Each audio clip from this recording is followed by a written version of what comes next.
Packers will have a first and goal. Receiver to the right, Jimmy Graham. Rodgers, quick toss in the flat, left side, got his man for the end zone, and a touchdown. First and Goal podcast on Spreaker.com. And we're now on all your favorite platforms: iHeartRadio, Spotify, Castbox, Google Podcasts, Tumblr, YouTube, and SoundCloud. You can always follow us on Twitter at First and Goal Pod, and our Facebook page, facebook.com/First and Goal Pod 33. Get money,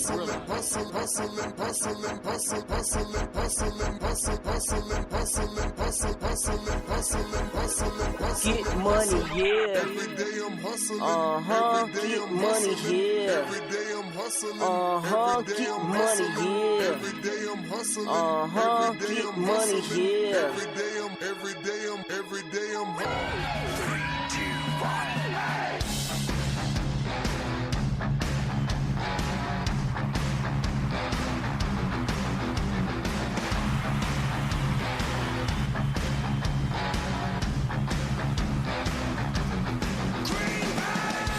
And welcome everybody to another live edition of First and Goal with me, your founder and producer, Jay in the UP, and our boys both down in Georgia, our host with the most, and our fantasy files agent, Mr.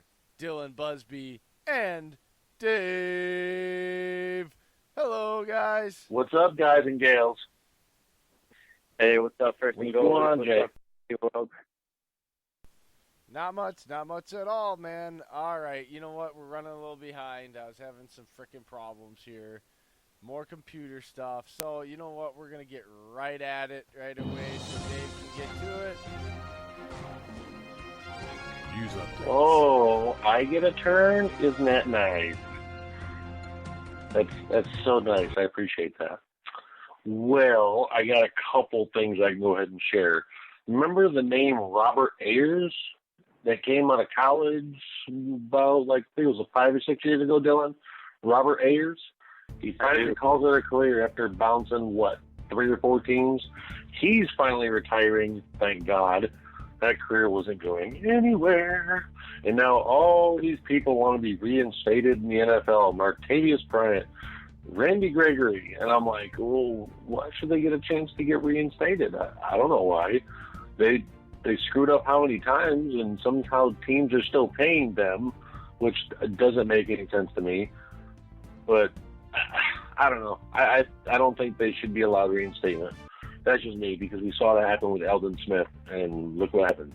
He kept doing it and doing it and doing it.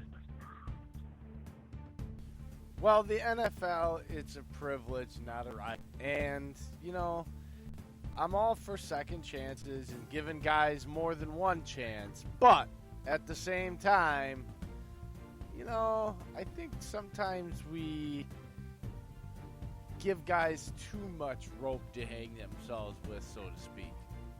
Yes, and it's literally that sense. And Randy Gregory, it's I think his 3rd time being suspended.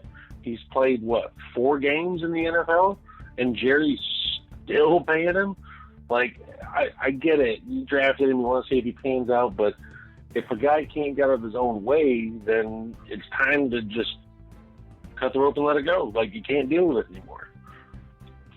So that's how I view it. I got one more thing that is big for fantasy world as I go into that for Dylan, but I got to say it. Zeke is going sideways with contract talks and is threatening to hold out in training camp and possibly preseason and regular season. Boy, would that be bad for the Cowboys. That's their horse. Everyone says, yeah, I can run behind that line, but guess what? It's Zeke that's doing it, and last year's line was horrible. I just don't see the Cowboys offense doing anything without Zeke, because he's kind of that cog that makes the whole offense turn. Yeah, for the sake of my keeper fantasy football team, I sure hope they get it worked out.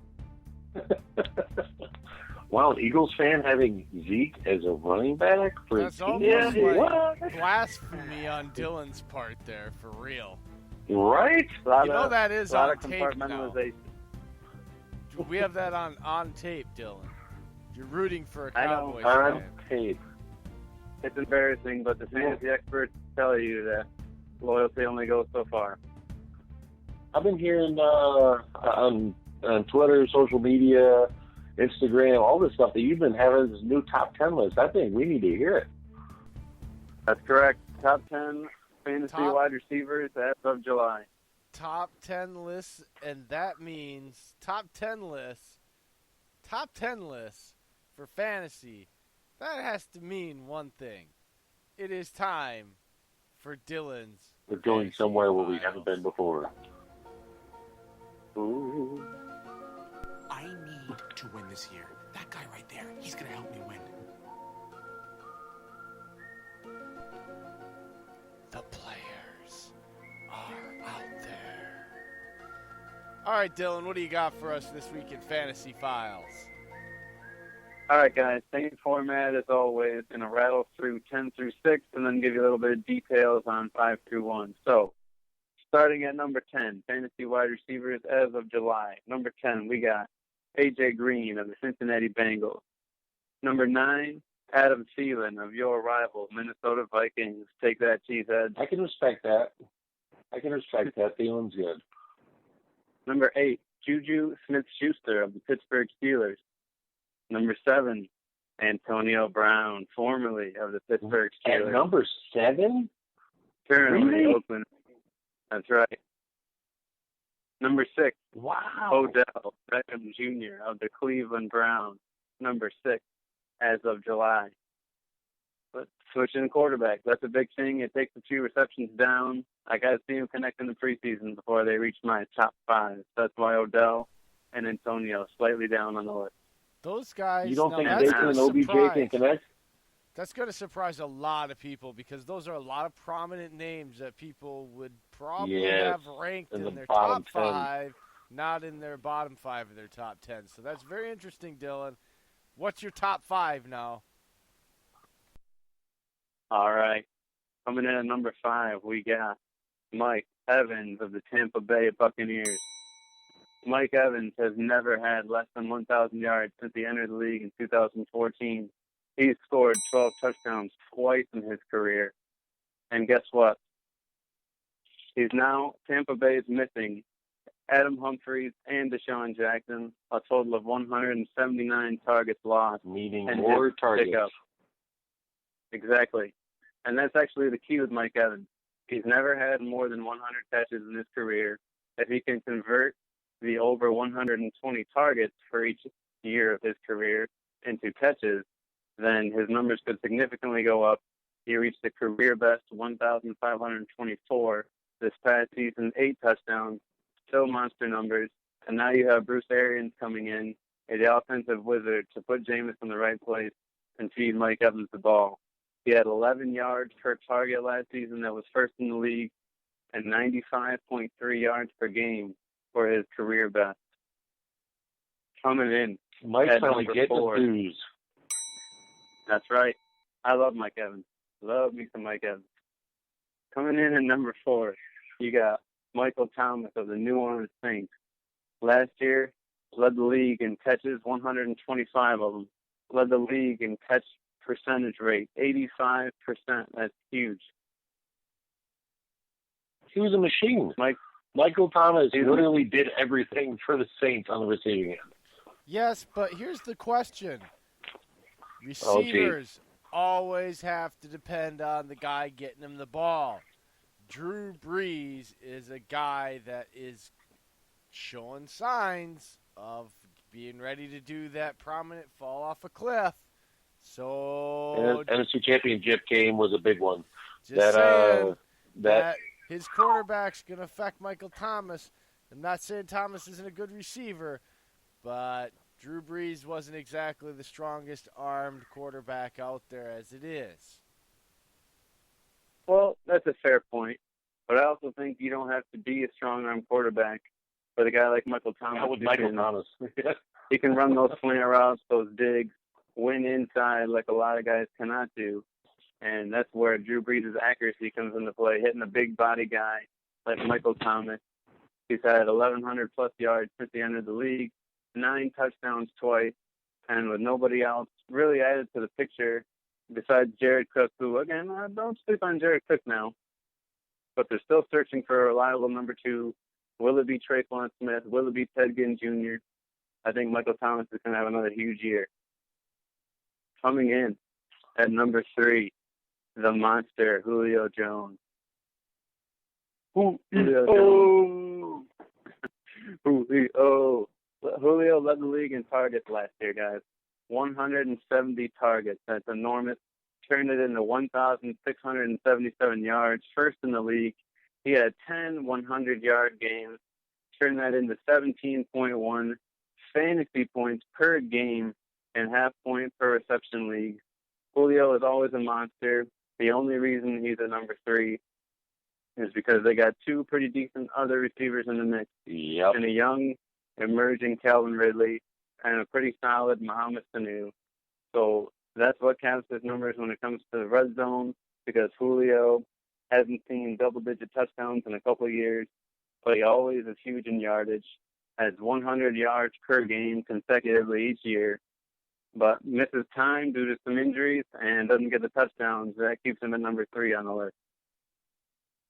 And coming in at number 2, get ready, cheesehead. We got Devontae Adams. Hey, yeah. Listen, Devontae Adams has taken a huge leap since he took the number 1 role in Green Bay. It was his 3rd consecutive year with double-digit touchdowns. The guy's a touchdown machine, and that's not going to slow down anytime soon. If Jimmy Graham doesn't start taking over in the red zone, if guys like MVS and Geronimo Allison can't capitalize on their opportunities, Devontae is going to get plenty of red zone looks like he always does and score the touchdowns. But the biggest leap Devontae has taken has been in yardage. He went from, in 2017, 63.2 yards per game to, in 2018, 92.4 yards per game, converted 885 yards in 2017 to 1,386 yards in 2018. The guy's career is ascending. Aaron Rodgers is going to be healthy again this year and feeding him those touchdowns. The yardage is going to continue to climb, and Devontae Adams is my number 2 ranked receiver, which can only mean one thing. D, who do you got for number 1? I want to hear better from not you. be another freaking Eagle, or I'm going to start to wonder about you, Mr. Busby. No, I know who it is. I want to hear I'd love from to Dillon. put else on here. It's going to be none other than DeAndre Hopkins. DeAndre Beast. The guy is actually continuing to improve on his tremendous career thus far, if you can believe it. Last year he had a career best in catch percentage, went from the mid-50s being his career rate to last year 70.6 in the catch percentage. He's catching more balls than ever. He scored 17.5 fantasy points per game last season. He's never had less than 800 yards in his career. And last season, with Deshaun Watson at the wheel, he had a career best in yards per game, 98.3, and a career high in yards, 1,572. DeAndre Hopkins gets better as the quarterback play gets better. And if you can believe it, he's going to have an even better year than he did last year. If Will Fuller can stay healthy, if Kiki Kuti can stay healthy, maybe get DeAndre and a little less bracketed double coverage situations, you're going to see another huge year from DeAndre Hopkins. And there you go, gentlemen. There's my top 10 list as of July now. There might be some shuffles, Odell, Antonio, what have you, if these guys start hooking up preseason. But all right, give us a quick July, 10 through 1 rundown, real quick. We need a summary. Number 10, A.J. Green. Number 9, Adam Thielen. Number 8, Juju Smith-Schuster. Number 7, Antonio Brown. Number 6, Odell Beckham Jr. Number 5, Mike Evans. I always feel like you guys say the junior with Odell.